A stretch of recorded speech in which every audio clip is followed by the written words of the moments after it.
Here's a statistic that should terrify every church leader in America. 68% of Christians admit they've faked spiritual experiences to fit in. Let me say that again.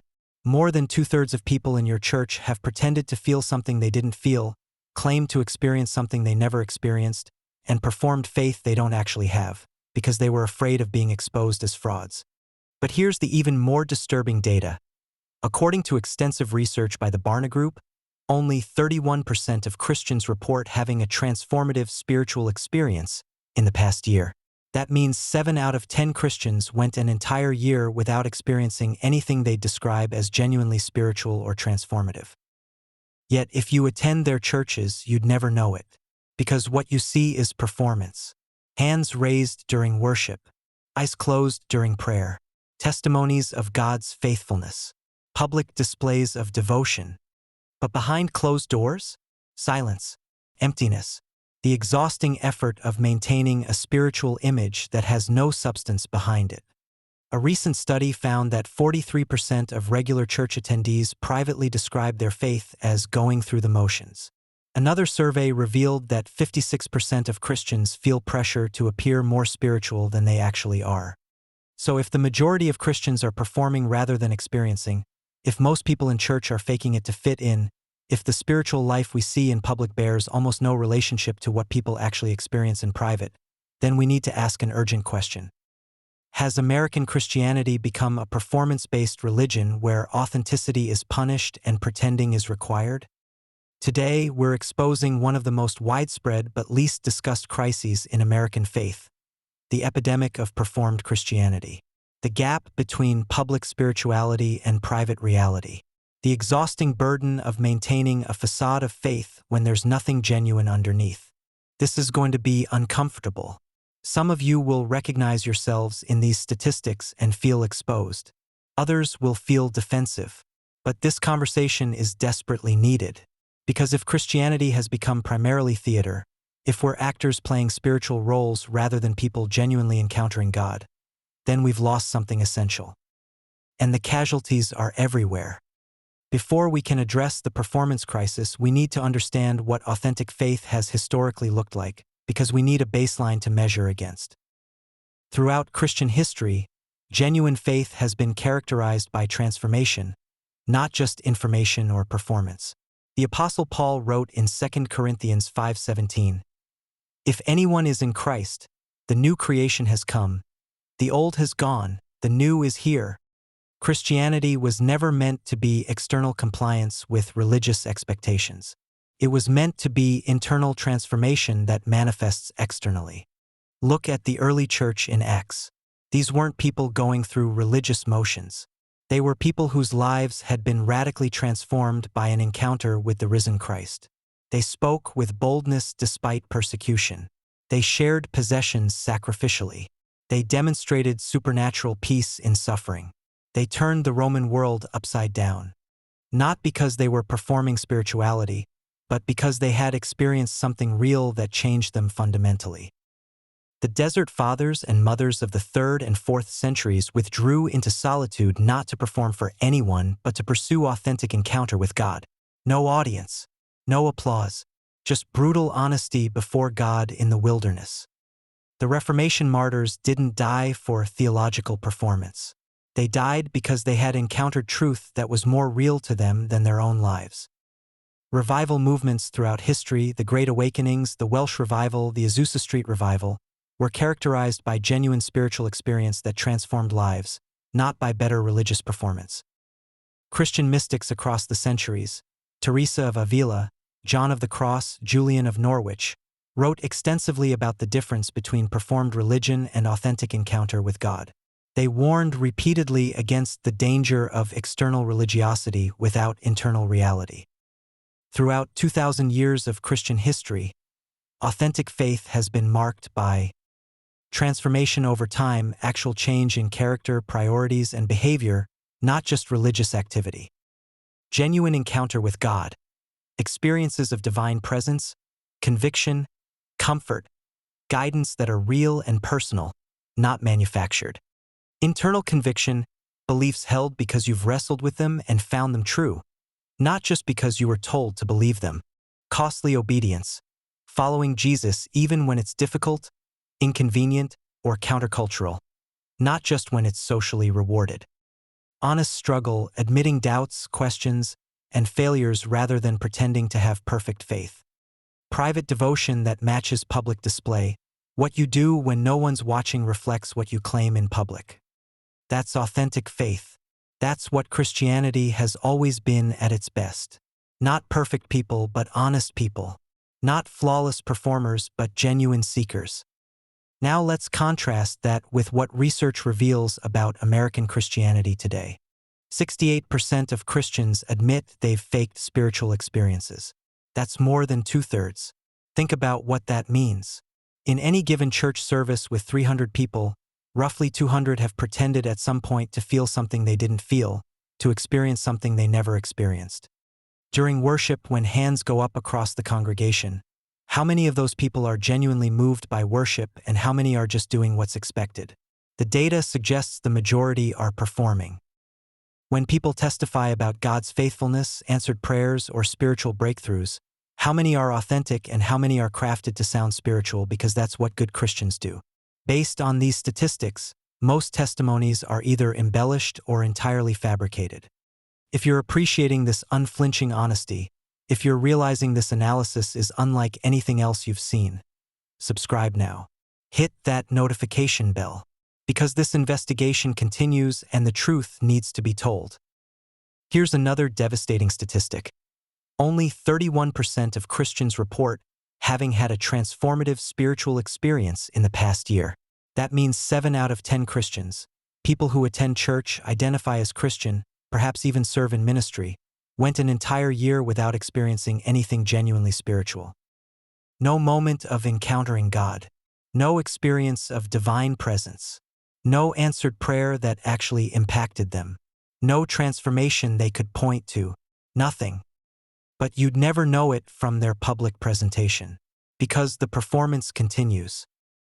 43% of regular church attendees describe their faith as going through the motions. Not vibrant, not transformative, not even meaningful, just going through the motions. They attend services, motion. They sing songs, motion. They pray when called upon, motion. They volunteer, motion. They give, motion. But none of it connects to anything real inside them. It's religious choreography. Everyone knows the steps. Everyone performs on cue. But there's no life in it. 56% of Christians feel pressure to appear more spiritual than they actually are. More than half. Think about the psychological burden that creates. You're constantly monitoring yourself. Am I praying eloquently enough? Do I look engaged during worship? Did my testimony sound spiritual enough? Are people impressed by my Bible knowledge? Am I maintaining the image? That's exhausting. That's toxic. And that's the lived reality for the majority of American Christians. Subscribe right now if you want more investigations like this, because we're exposing what's really happening in American churches, and the truth must be told. So why are so many Christians performing instead of experiencing? What creates this epidemic of fake faith? Research and interviews reveal several key factors. First, churches reward performance and punish authenticity. When someone stands up and gives a polished testimony about God's faithfulness, they get praise. When someone admits they're struggling with doubt or haven't felt God's presence in months, they get concerned looks and suggestions to pray more, read more Bible, or meet with a pastor. Churches celebrate the people who look most spiritual. We put them on stage. We ask them to pray publicly. We make them small group leaders. We elevate performance. Meanwhile, honest struggle is pathologized as spiritual weakness. Second, Christian communities create intense social pressure toward spiritual conformity. If everyone around you is raising hands during worship, not raising yours marks you as different, less engaged, potentially less spiritual. So you raise your hands too, even if you feel nothing. If everyone testifies about answered prayers and divine guidance, remaining silent suggests something's wrong with your faith. So you craft a testimony that sounds spiritual, even if you have to exaggerate or fabricate to do it. The pressure to conform, to match the spiritual performance of those around you is enormous. Third, many Christians have been taught that doubt equals faithlessness. They believe questioning whether they've actually experienced God is itself sinful, a lack of faith. So when they don't experience what they're supposed to experience, they assume the problem is their own spiritual inadequacy. They certainly don't admit it publicly. They fake it and hope that eventually it becomes real. Fourth, spiritual experience has been standardized and prescribed. There's an expected emotional template for worship, for prayer, for testimony. If your actual experience doesn't match that template, you assume something's wrong with you rather than with the template. So you perform the expected emotional responses. You learn to manufacture tears during emotional worship songs. You learn to speak in inspirational, victory-focused language when sharing about your life. You learn the religious performance script. Fifth, the stakes feel impossibly high. If you admit you've been faking it, that you don't actually experience God, that worship feels empty, that prayer seems like talking to yourself, what happens? You lose your community. Your family questions your salvation. Your friends treat you as a mission project. You might lose ministry positions, friendships, even employment in some Christian contexts. The cost of honesty feels unbearable, so performance continues.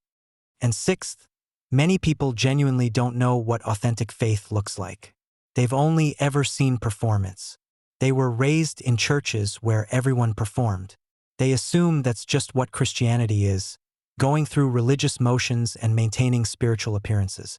They've never witnessed someone being brutally honest about spiritual struggle and experiencing acceptance rather than judgment. They've never seen authentic faith modeled.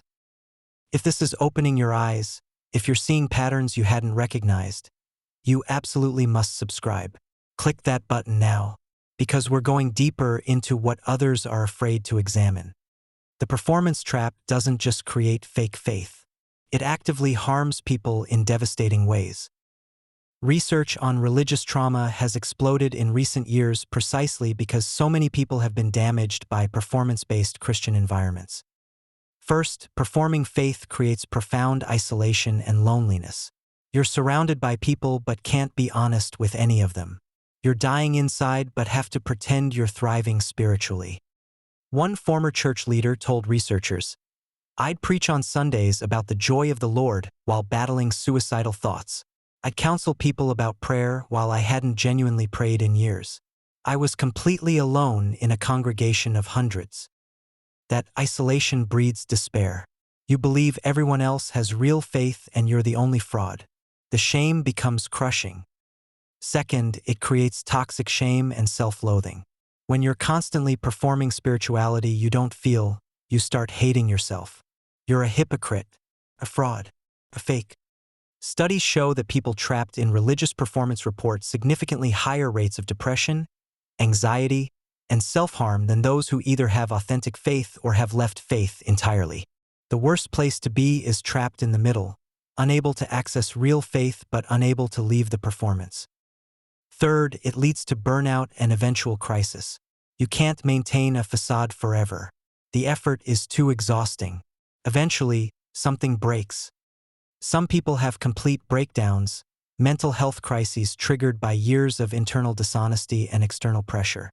Others simply walk away from Christianity entirely, not because they necessarily stopped believing, but because they can't maintain the performance anymore. Fourth, it destroys any possibility of finding authentic faith. This is perhaps the cruelest effect. When you're performing faith, you can't be honest enough to actually encounter God. Authentic spiritual experience requires vulnerability, honesty, and openness. But performance requires the opposite: control, image management, and facade maintenance. You can't find something real while you're busy faking something fake. Research shows that people who leave performance-based Christian environments often take years to recover enough to even consider whether authentic faith might be possible. And fifth, it drives millions away from Christianity permanently. Studies tracking religious knowns, people who identify as non-religious, consistently find that many were raised Christian but left specifically because of religious inauthenticity and performance pressure. They didn't reject Jesus. They rejected the exhausting, soul-crushing theater that passed itself off as Christianity. One major study found that among millennials and Gen Z who left Christianity, 47% cited hypocrisy and 39% cited superficiality as major factors. These are code words for performance, everyone pretending to be more spiritual than they actually are.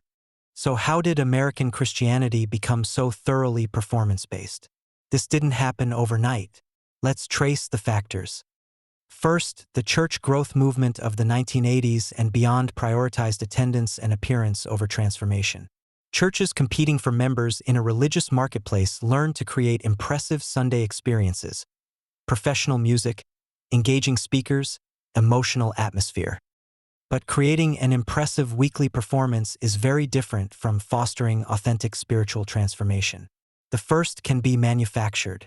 The second requires time, honesty, and genuine work. Churches got very good at producing Sunday morning shows. They got much worse at producing genuine disciples. Second, celebrity Christian culture created impossible standards. When your model of Christianity is a charismatic megachurch pastor with perfect hair, eloquent prayers, and constant confidence, or a worship leader who seems to encounter God every time they sing, ordinary Christians feel inadequate. So they try to imitate what they see. They try to perform at that level. And they fail because what they're seeing is often itself a performance designed for public consumption. Third, social media turned spirituality into a curated public image. Christians learned to present carefully edited versions of their faith lives. The inspiring Bible verse, the powerful testimony, the victorious prayer report, while hiding the doubts, struggles, and mundane reality. This created a feedback loop. Everyone sees everyone else's spiritual highlight reel and assumes everyone else has more authentic faith. So everyone performs even harder to keep up appearances. Fourth, discipleship got replaced with religious activities. Churches measure involvement, attendance, serving, giving rather than transformation. You can perform all those activities without any genuine internal spiritual reality. In fact, busyness in church activities can become a way to avoid facing the emptiness inside. As long as you're doing Christian things, you don't have to confront whether you're experiencing Christian transformation. Fifth, therapeutic culture replaced theology. Modern American Christianity has largely abandoned serious engagement with doctrine, theology, and biblical teaching in favor of practical life application and emotional encouragement. But without theological grounding, people have no framework for understanding spiritual experience. They don't know what to expect, how to interpret their experiences, or how to distinguish authentic encounter from manufactured emotion. They're left with just the performance because that's all they've been taught. And sixth, doubt became unacceptable. In many Christian contexts, questioning, struggling, or admitting you're not experiencing what you're supposed to experience is treated as dangerous weakness or lack of faith. So doubt goes underground. People hide their questions and perform certainty, which only deepens the gap between public image and private reality.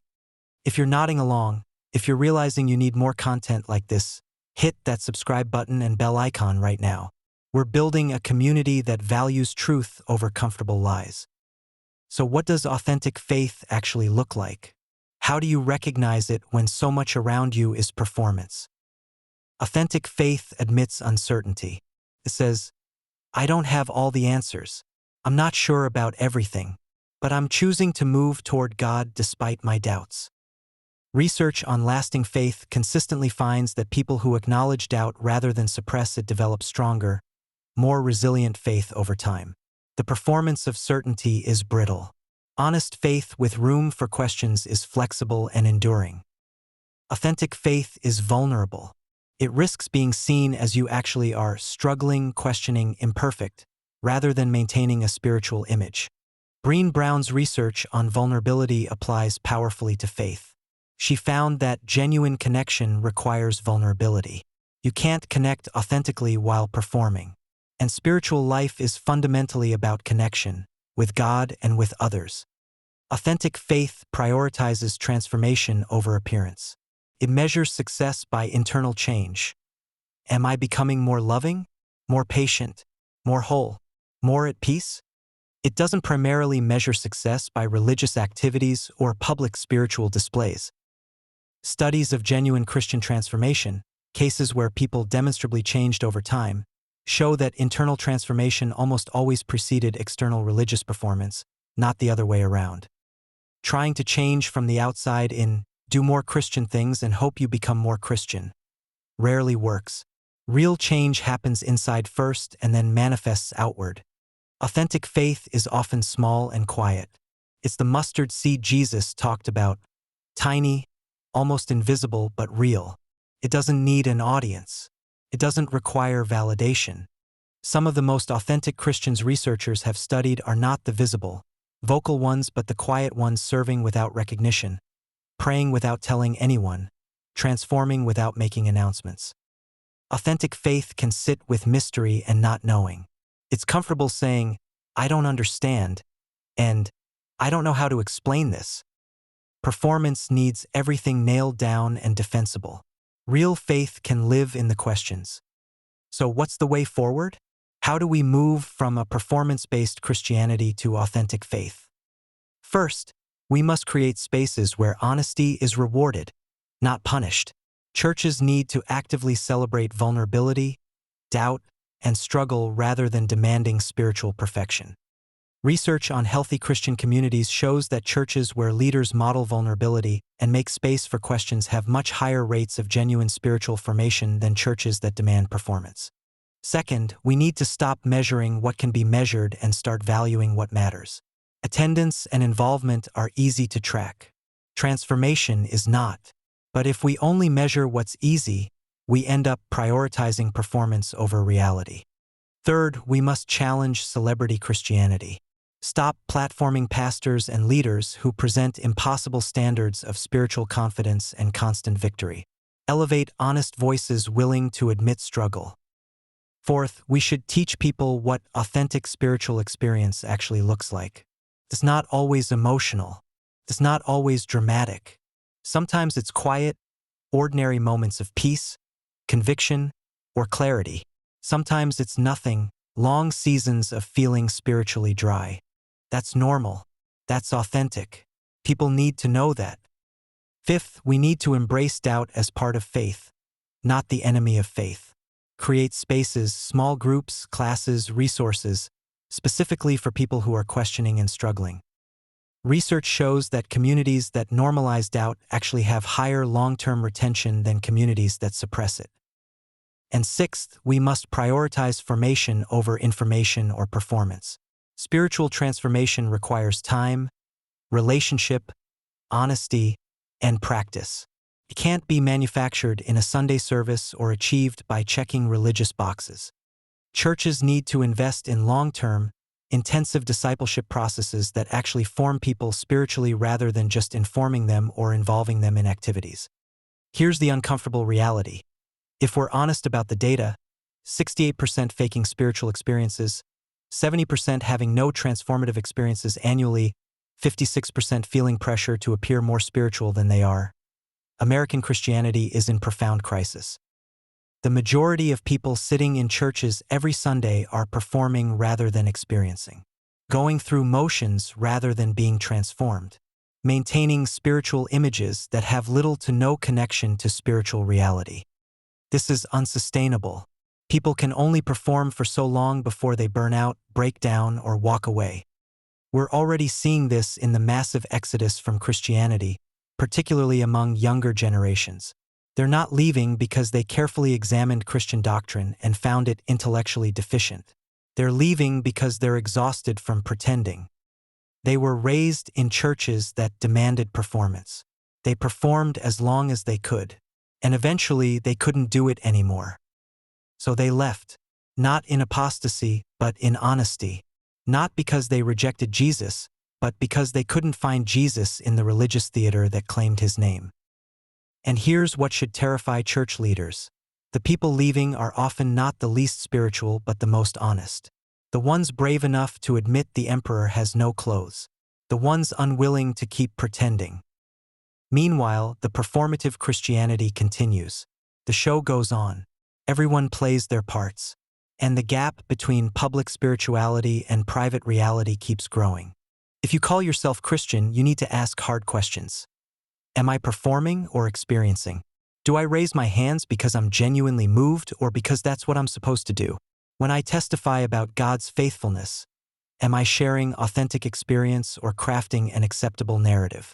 Have I genuinely encountered God, or have I just learned religious vocabulary and behaviors?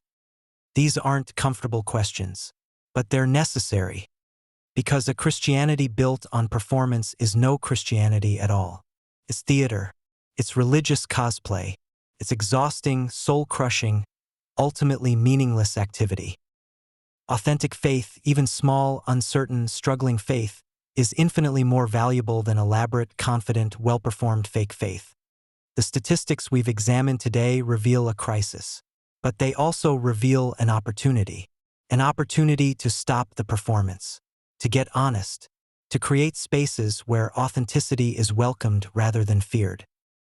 An opportunity to discover whether there's something real beneath all the religious theater, and if there is, to pursue that reality with honesty and courage. Because if Christianity is true, if Jesus is real, if transformation is possible, if God actually meets us in our honest seeking, then we don't need the performance. The performance is insulting to God and destructive to us. But if Christianity is just the performance, if there's nothing real beneath the religious activity, then we need to be honest about that too. Because spending your life maintaining a spiritual facade that has no substance is a tragedy. American Christianity has become addicted to performance. Breaking that addiction will be painful. It will require courage. It will mean getting uncomfortable.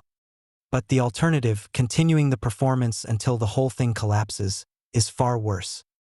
The choice is ours. Authenticity or performance. Honesty or image. Transformation or theater. Choose wisely, because the future of American Christianity depends on it. If this investigation challenged you, if it made you uncomfortable but also hopeful, subscribe now and share this with someone who needs to hear it, because the truth about performed faith needs to be told, even when it hurts. I'll see you in the next video.